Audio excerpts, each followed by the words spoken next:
So how do we let American people know about the evil deeds that you just described, that the CCP committed on American soil? What should we do more?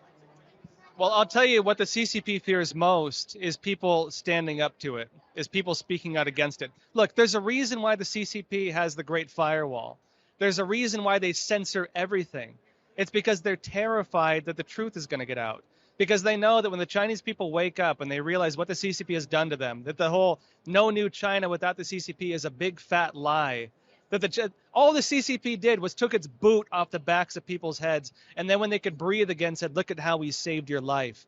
It's a bunch of nonsense. When Chinese people realize that they've been raised on wolf's milk, that this thing that killed their parents is essentially raising them and then claiming, ownership over them, when they wake up and realize what it is, that's the end of the CCP. The CCP knows it. The reason why they have the 3 warfares program, psychological warfare, media warfare, and legal warfare, it's all based on information. The CCP's, I'd say, main war against the world is information-based.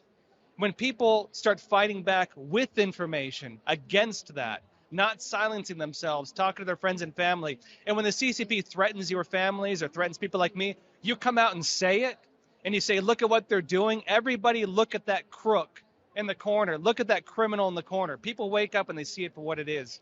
And you make their actions into a scandal. I think that's how you solve this. Do you agree with that? Yeah, absolutely. It's like, in order to drive out darkness, you got to shed light on it. And we can't keep letting these things get swept under the rug.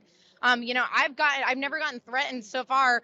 But people ask me all the time, are you afraid to do what you're doing? And I'm like, I'm more afraid of what's going to happen if I don't do what I'm doing. And so this is where we got to keep speaking out. We got to be fearless. I mean, at the end of the day, we've all got a clock, right? We can't live forever. Technology hasn't quite gotten there. I don't know, though. Elon Musk thinks we're going to live in a cloud one day. But you got to live your life with integrity, and you got to stand up for your values. And you know what? If there's going to be risks involved with defending your country, with defending your family, but you got to be willing to take them, And one thing about America that I love is we're considered land of the free and home of the brave, right? It takes the brave people to stand up and defend all the things that we love about our country. And I think that same model should be implemented in every country around the world. When your government becomes so oppressive, the brave need to step forward. They need to step up. And, shout out to the few that are the first in those movements to do it. But once people see people stepping forward, it motivates and inspires and encourages more people to do so. And there's truly power in numbers. So, there's me, there's Josh, there's so many other journalists right now that are shedding light, that are getting the truth out. All these alternative media now are growing, right? CNN Plus tanked when it was released. All the fake news propaganda machines are actually losing their ratings or losing their numbers. And the new networks that are actually shedding light on all this stuff are rising. So we're seeing a paradigm shift. And, I think the CCP's days are numbered. Woohoo! Yes, awesome. That's so inspiring and promising.